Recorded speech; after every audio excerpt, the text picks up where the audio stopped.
చూడండి సార్, నా బతుకు చూడండి సార్, ఒకసారి చూడండి సార్, దండం పెట్టండి సార్,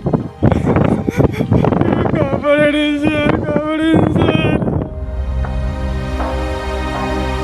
జ్వరం అంటే జ్వరం వస్తుంది, అన్నం పుట్టలేదు, మరి సస్తాను బతుకుతాను అన్నాడు.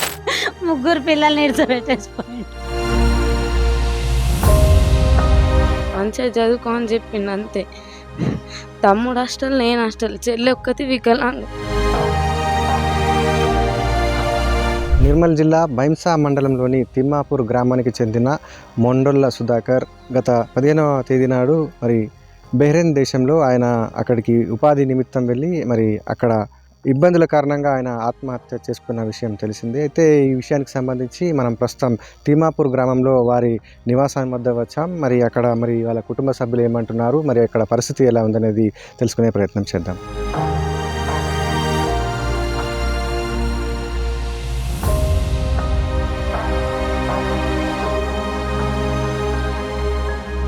సుధాకర్ విషయం మీ అందరి కుటుంబ సభ్యులకు ఎప్పుడు తెలిసింది, మరి ఆయన ఇక్కడి నుంచి ఎలా వెళ్ళాడు, మరి అక్కడ ఏం జరిగిందని మీరు భావిస్తున్నారు, మరి ఇక్కడ కుటుంబ సభ్యులు కావచ్చు మీరందరూ కూడా ఏం కొడుతున్నారు ప్రభుత్వాన్ని కోరేది ఒకటే, ఆయన మృతదేహాన్ని తొందరగా తెప్పించాలని ఫస్ట్ మేము కోరేది, మృతదేహం తెప్పించడమే.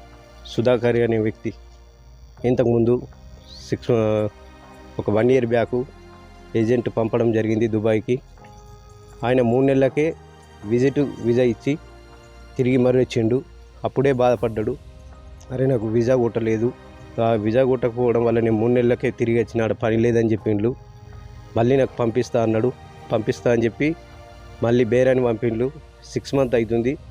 అయినా అప్పుడు కూడా విజిట్ కొట్టేటప్పుడే అన్నాం, విజిట్ ఎందుకు కొడుతున్నావు అన్న, ఎంప్లాయ్మెంట్ వీజా ఇవ్వచ్చు కదా అని అంటే, మీరు బాధపడకండి 1 monthలో మీకు ఎంప్లాయ్మెంట్ అవుతుంది, ఏం ప్రాబ్లం ఉండదని చెప్పిండ్రు.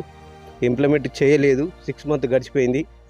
3 months బ్యాక్ ఫోన్ చేసినప్పుడు, అరే నా పరిస్థితి మళ్ళీ అలానే అయ్యేటట్లుందిరా, మళ్ళీ తిరిగి వచ్చేటట్లున్నా, ఇప్పటికీ అప్పులు పెరుగుతున్నాయి, ఇల్లుగా అగావు పెట్టుకున్నాను, ఇల్లు కట్టినా, పిల్లలు పెద్దగా అవుతున్నారు, ఇదేం పరిస్థితి వచ్చరా అని అంటే వాళ్ళకి అడిగితే ఇంప్లిమెంట్ చేయిస్తామన్నారు. తర్వాత ఇప్పుడు ఏం చెప్తున్నారంటే ఆ దేశంలోనే ఇంప్లిమెంట్ అనేది తీసేసిండ్రు, విజిట్ మీద పోయిన వాళ్ళకు చేయట్లేదు అని చెప్పడం జరుగుతుంది. మేము ప్రభుత్వాన్ని కోరేది ఒకటే, సార్ వాళ్ళు నిజంగా పేదవారు, ఎలాంటి భూమి లేదు, పిల్లలకు ఎలాంటి ఆస్తులు లేవు, ఆయన చనిపోయి ఇప్పుడు పిల్లల్ని చాలా కష్టాల్లోకి నెట్టిండు. ప్రభుత్వం తరఫున ఆదుకోవాలని చెప్పి కోరుతున్నాం సార్.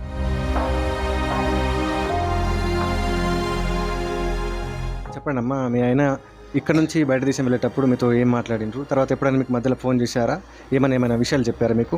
చెప్పిండు, ఫోన్ చేసిండు, మంచిగా ఇజా పడతలేదు, ఆయన ఇజా వేస్తలేడు, మరి ఎప్పుడన్నా ఒకసారి పంపించుడే అని అన్నాడు. సరే మరి పంపిస్తే వచ్చేసేయి అన్న. ఏజెంట్కి ఫోన్ చేసిన ఆయన మమ్మల్ని పట్టించుకోలేడు, ఇజా పడుతుంది అనే అన్నాడు. 3 నెలల తర్వాత పంపించలేడు, 6 నెలలు అవుతుంది, పంపించలేడు. అప్పులు బాగా అయినాయి. అప్పుల విషయంలో ఆయన ఏం ఆలోచించిండో ఏమో తెలియదు. ఉంటాయి 8 లక్షలు దాకుంటే సారు.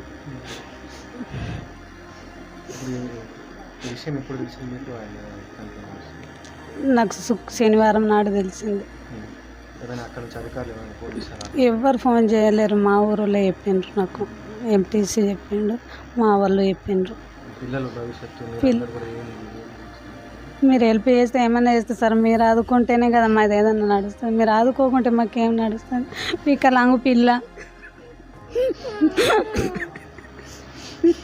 పిల్లలు హాస్టల్లో ఉంటారు సార్, నేను ఎట్లా బతికించుకోవాలా, ఒక్కదాని కష్టం మీద బతికించుకుంటా. 3 పిల్లల్ని నిడిచిపెట్టేసిపోయిండు. మీకు దండం పెడతాం, మీరు మాకు హెల్ప్, నా పిల్లల మొక్క చూడ.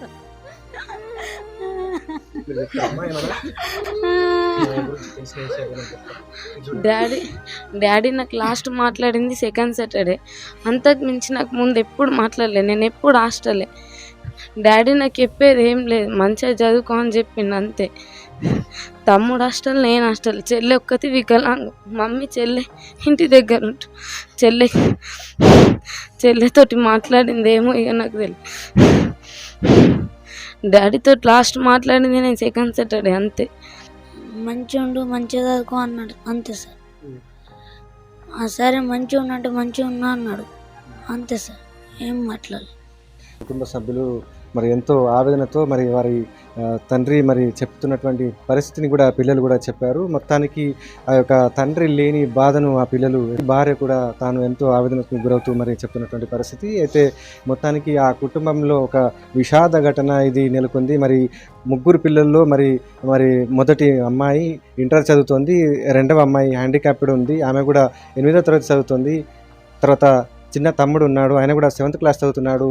అమ్మ ఇంటి వద్దే ఉంటూ పనులు చేసుకుంటూ ఇలా ఈ యొక్క జీవనం కొనసాగిస్తున్నటువంటి తరుణంలో మరి ఆయన బయట దేశం వెళ్ళి కుటుంబానికి ఎంతో కొంత ఆసరగా నిలిచి మరి బాగు చేయాలనే ఉద్దేశంతో మరి ఉపాధి కోసం వెళ్తే మరి ఇలాంటి పరిస్థితి నెలకొందనైతే వారు ఆవేదన వ్యక్తం చేస్తున్నారు. ఖచ్చితంగా ఈ కుటుంబాన్ని ప్రభుత్వం కూడా ఆదుకొని మరి అక్కడి నుంచి వారి మృతదేహాన్ని కూడా తిరిగి స్వగ్రామానికి కూడా తరలించే దిశగా కృషి చేయాలని అయితే కుటుంబ సభ్యులు కూడా కోరుతున్నారు.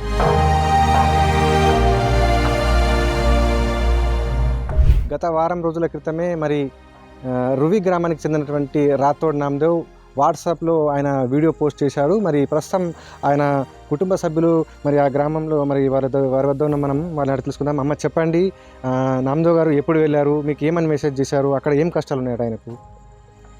కష్టాలు ఎండబడతలేదు, జ్వరం వస్తుంది, నేను అన్నం పోతలేదు, వారంకి ఒకసారి నీళ్ళు పంపిస్తున్నారు, మాకు నీళ్ళు అవి పడతలేవు, జ్వరం అంటే జ్వరం వస్తుంది, అన్నం పోతలేదు, మరి సస్తాను బతుకుతాను అన్నాడు. ఇట్లా సరిగా అంటే మరి టాబ్లెట్లు కనుక ఇస్తలేరా? ఏమి లేదమ్మా, అడవిలో ఉన్నాము, ఊరు కాదు పల్లె కాదు ఏమి కాదు, అడవిలో ఉన్నాం, ఇక నాకు ఏం లేదు అక్కడ, వాళ్ళకి మాట్లాడేది లేదు, ఎవరు మొక్క మనిషి కూడా లేదట. ఇక నేను ఉన్న ఈ నేదులు ఎట్లనో ఎగిచ్చినా కానీ ఇప్పుడు ఎగుడు నాకు చేత కాదా అన్నాడు. అయితే మరి ఎట్లా చేస్తారో వస్తానో బతుకుతాను, బతికి ఉంటే వస్తా, సస్తే అటే చచ్చిపోతా అన్నాడు. అంత కష్టపడ్డదాకా ఏమైంది మరి అది చేస్తే కాదా బాపు, ఏదో కారం రొట్టె దీన్ని బతుకుతాము అని అన్నాము. అంటే మరి ఎట్లా చేస్తారో ఏమో అమ్మ, నాకు అడవిలోకి వెళ్ళి దోలేస్తారో లేదో. ఆ సేటు అయితే నాకు ఎప్పుడు కలడు సేడు ఎట్లా ఏమి అడగడు, వారంకి ఒకసారి నీళ్ళు పంపిస్తాడు అంతే అన్నాడు. అయితే మరి వచ్చేసేయి, ఎట్లా చేయాలనో ఏమో అంటే తెలిసిన అడిగితే ఇట్లా వాట్సాప్లో ఇస్తే మన ఎమ్మెల్యే సాబులకు వీళ్ళకు సర్పంచులకు అందరికి అడిగి చేసి ఇస్తే వచ్చేస్తాడు అని అంటే అట్లా ఇచ్చినాం. అప్పుడు ఇచ్చినాం కానీ ఆడు 5 కిలోమీటర్లు నడిచి రావాలా, అలా వచ్చి ఉన్నారట పాపం. 5 కిలోమీటర్ నడిచి రావాలంటే నాకు దారికి చంపేస్తారు, అక్కడ మన లోకం మంచిగా లేరు, నేను ఎట్లా రావాలా? అందులో ఉసుకెళ్ళకి వెళ్ళినాడు చూడట, పొద్దు లేదు, 5 గంటలు 5 అవుతున్నాయి, 5 వరకు నేను ఎప్పుడు నడిచి రావాలా? నాకు దారికి చంపేస్తారేమో, నేను ఎట్లా రావాలా సారు? ఫోన్ చేసుకుంటారా? ఫోన్ చేస్తే ఫోన్ గుంజుకుంటారో నన్ను చంపేస్తారు, నేను ఏం చేయాలా? ఇక దారికి వచ్చి ఎవరు లేరు, దారికి వాళ్ళు కాసుకుంటూ ఉంటారు అని 5 నాంద్ర కొడుకే. సో అదేవిధంగా ఆయన భార్య మరి ఇక్కడ ఉన్నారు, వారిని తెలుసుకుందాం. అమ్మ చెప్పండి, ఎట్లా అనిపిస్తుంది? ఆయన ఇప్పుడు ఇక్కడ మరి ఉపాధిని విడిచిపెట్టి మరి అక్కడ వెళ్ళి ఉపాధి కోసం అని వెళ్ళారు, మరి ఆయన కష్టాలు ఉన్న విషయం మీ అందరికీ కూడా తెలియడం జరిగింది. మరి మీరు ఏం ప్రయత్నాలు చేస్తున్నారు? అక్కడ నుంచి వారి గురించి ఏమైనా సమాచారం తెలిసిందా? రప్పించుకోవాలనుకుంటున్నాము సార్, రప్పించుకోవాలనుకుంటున్నాము, రావాలా ఎట్లా చేసి రప్పియాలి మీకు సారు అని ఇట్లా మరి సార్ కానీ.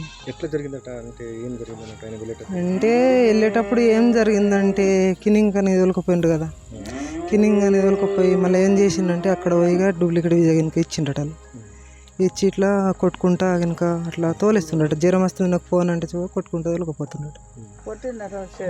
మళ్ళీ బండితో 2 సార్లు గుద్దేసిండట. నేను వచ్చేస్తా ఉండనేనా అంటే మరి వచ్చాయని మేము అన్నాం. నేనైతే బతకను, మరి ఎట్లా చేసి బతికిండని అన్నాడు. అంటే మరి సరే నేను సార్లకు కనుక మరి అందరికి కలుస్తాను నేను అన్నాను. ఎవరెవరు కలిసినారు? ఆ రోజు ఫస్ట్ రోజు ఎమ్మెల్యే సార్కు కలిసినాం, రామరావు పటేల్కు. మళ్ళీ సాయంత్రం పూటేమో మా కోసమని ఎస్పీ సార్ కనుక వచ్చిండట. ఆడ పోయి స్టేషన్లో పోయి కలిసినాం, స్టేషన్లోకి వెళ్ళి మళ్ళీ ఆఫీస్కి పోయి కలిసినాం, మండల ఆఫీస్కు. తర్వాత మళ్ళీ ఒక వారం రోజులకు ఏంది ఈయన సార్ ఫోన్ చేసిండు, భీమరాజ్ సార్. అయితే అటు పోయినాం, అటు పోయి మళ్ళీ ఆఫీస్కు అది ఏంది దీని ఆఫీస్ పాస్పోర్ట్ ఆఫీస్కి పోయినాం. పాస్పోర్ట్ ఆఫీస్కి పోయి ఆడ సార్ పోయి కలిసి వచ్చినాం. రప్పిస్తామని అంటుండ్రు ఎవరని, కానీ ఎవరివి ఇప్పుడాక ఎవరు వేరే పేకొచ్చింది. ఏ సార్లనే కొద్దిగా హెల్ప్ చేస్తే కోపం ఉంటుంది అట్లా. మా పిల్లలు నాకు ఒక బిడ్డ ఒక కొడుకు. వాళ్ళే ఇద్దరు కొడుకు.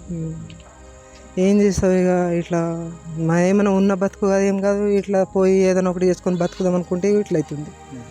మోసం చేస్తుండే ఏం చేస్తాం. అంటే ఎట్లా ఏ రకంగా మోసం జరిగిందని అంటున్నారు? మోసం అంటే ఇప్పుడు తోలేసినామా ఆయన ఇప్పుడు తోలుకోపోయి అక్కడ అట్లా మోసం చేసింది కాకుంటే ఏం చేస్తాం. కిన్నింగ్ అంటే కిన్నింగ్ మీద ఉంచాలి కదా, అట్లా అబద్ధం చెప్పొద్దు అన్నట్లా మా విషయం. సో ఇప్పుడు ఈ మొత్తానికి ఈ రకమైనటువంటి మోసం బయటపడింది. అయితే నిన్న కూడా ఇక్కడ తిమ్మాపూర్కు సంబంధించినటువంటి వ్యక్తి బహ్రెయిన్ దేశంలో కూడా ఆయన చాలా ఇబ్బందులు ఉండి మరి ఆయన కూడా ఆత్మహత్య చేసుకోవడం జరిగింది. అయితే ఇట్లా చాలా మందికి ఇట్లాంటి అన్యాయాలు జరుగుతున్నాయి. మీరు ఏం చెప్దాం అనుకుంటున్నారు ఒకసారి చెప్పండి. ఇక మా లెక్కలో ఎవరికి జరగద్దు, ఎవరికి మోసపోవద్దు అన్నట్లా మేము కోరుకుంటున్నాం. అట్లా ఓలవి గరీబ్ పరిస్థితులను పోతారు, ఎవరివి ఓలివి బాధపడద్దు అన్నట్లా మేము కోరుకుంటున్నాం. అట్లా అంతేం లేదు. ఏంది ఇప్పుడు బిడ్డ పెళ్లి చేసినాము, ఇప్పుడు బాకీ ఉన్నది ఎట్లా చెప్తామో అదే ఉన్నది మాకు. ఎంత ఉందమ్మా? ఉన్నది ఇప్పుడు 8-9 లక్షలు బాకీ ఉన్నది. ఇంకా మాకేమైనా భూమి ఎక్కలేదు ఏం లేదు, ఉన్నది గోంతంతా. ఏదైనా చేసుకొని బతకాల అన్నట్లు. ఎన్ని రోజులు జీతం ఉంటుంది వేరే ఊరు కాడ, జీతం ఉండి వచ్చినామా ఇక బయట దేశం పోయిండు. అట్లా అయింది. ఎవరికి అంటారు వాళ్ళకేం తక్కువ ఉన్నది అంటారు కానీ మాకేం తక్కువ, మొత్తం మంది కాలు మొక్కుంటే ఇట్లా ఉన్నాం. ఏం చేస్తాం.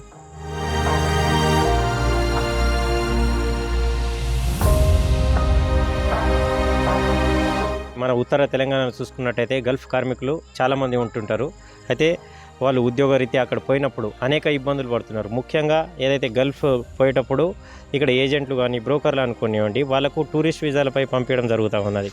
అంతేకాకుండా అక్కడ ఏదో ఒక జాబ్ అని చెప్పి మళ్ళీ మిగతా జాబ్లకు క్లీనింగ్ జాబ్ అని చెప్పి మళ్ళీ ఆడ ఒంటెలు ఎడారిలో అక్కడ ఉంచడం, ఇలాంటి ఇబ్బందులు గురి చేస్తున్నారు. అయితే దీనిపైన ఖచ్చితంగా గవర్నమెంట్ తరపు నుండి మనం ఏదైనా ఈ ఎవరైతే మోసం చేస్తున్నారో ఏజెంట్లు కానీ బ్రోకర్లు కానీ వారిపై కఠినమైన చర్యలు తీసుకునేటట్టు ఒక సిస్టమ్ అనేది ఉండాలి. మనం ముఖ్యంగా చూసుకున్నట్టయితే ఇక్కడ స్థానిక ఎవరైతే మనం ప్రస్తుత ముఖ్యమంత్రి గారు ఉన్నారో ఎన్నికలలో మనం వారు హామీ ఇవ్వడం జరిగింది ప్రజలకు. ఎవరైతే గల్ఫ్ కార్మికులు పోతున్నారో వాళ్ళ గురించి ఒక కాల్ సెంటర్ కానీ, అలాగే ఏదైతే అక్కడ ఇబ్బందులు పడుతున్నారో వాళ్ళకు 5 లక్షల ఎక్స్గ్రేషియా, మనం ఏదైనా ప్రమాదం జరిగితే 5 లక్షల డబ్బులు కూడా ఇస్తామని చెప్పడం జరిగింది. కానీ ఇంతవరకు 1 సంవత్సరం అయింది కానీ దాని గురించి హామీ కానీ అది ఉండిపోయింది కానీ ఏమాత్రం చర్యలు తీసుకోవట్లేదు. నేను ప్రభుత్వాన్ని ఒకటే డిమాండ్ చేస్తున్నా, మీరు ఏదైతే చెప్పారో హామీ ఇచ్చిరో దానిపైన ఖచ్చితంగా ఒక కాల్ సెంటర్ కానీ, ఎవరైతే ఏజెంట్లు మోసం చేస్తున్నారో బ్రోకర్లు వారిపై ఖచ్చితంగా చర్యలు తీసుకోవాలని నేను కోరుతున్నాను. ఇది మనం ఇక్కడే మా నియోజకవర్గంలో చూసుకున్నట్టయితే నిన్ననే ఒక తిమ్మాపూర్లో ఒక వ్యక్తి బహ్రెయిన్లో ఊరి వేసుకోవడం జరిగింది. ఈ మూవీ కూడా వచ్చింది మొన్ననే, ఈ గోట్ మూవీ అని. ఆ సినిమాలో కూడా ఇదే చూపించిండు. ఒంటెల్లో ఎడారిలో తీసుకుపోతున్నారు. అక్కడ ఎవరైతే పనిచేసే వాళ్ళు ఓనర్స్ ఉంటారో వాళ్ళు చిత్రహింసలు పెడుతున్నారు అక్కడ పోయిన తర్వాత. అయితే దీనికి వెంటనే విదేశాంగ మరియు రాష్ట్ర ప్రభుత్వం, ఇవి 2 కేంద్ర రాష్ట్ర ప్రభుత్వాలు కలిసి చేయాల్సిన ఇది ప్రక్రియ కాబట్టి వాళ్ళపై వెంటనే ఇలాంటి ఎక్కడైనా చర్యలు జరిగితే అక్కడ అనేక మంది అమాయకులు ఊరేసుకోవడం లేకుంటే ఇబ్బందులు పడడం జరుగుతూ ఉన్నది. కాబట్టి వీళ్ళందరికీ ఒక సిస్టమ్ అనేది ఏర్పాటు చేయాలి. విదేశాంగ మనం కేంద్రం విదేశాంగకు మన రాష్ట్ర ప్రభుత్వం నుండి ఏదైనా ఐఏఎస్ అధికారిని నియమించి ఎప్పుడు ఏదైనా ఇట్లాంటి ఘటనలు జరిగినప్పుడు వీళ్ళని ఖచ్చితంగా కాపాడేటట్టు ఒక కాల్ సెంటర్ ఏర్పాటు చేయాలని నేను డిమాండ్ చేస్తున్నాను ప్రభుత్వానికి.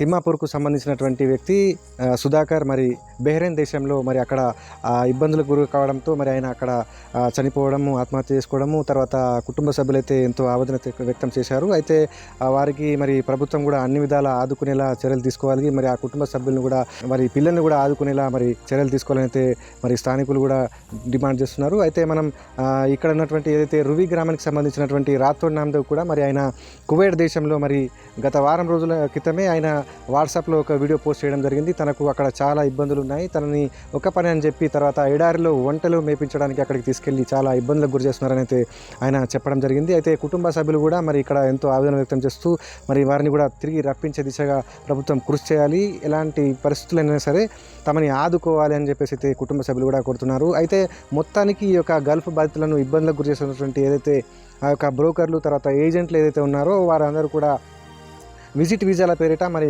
విదేశాలకు పంపి ఇలా ఇబ్బందులకు గురి చేస్తున్న వారిపైన కూడా చర్యలు తీసుకోవాలని అయితే స్థానికులు కూడా కోరుతున్నారు. నిర్మల్ జిల్లా నుండి శైలేందర్, ఏబీపీ దేశం.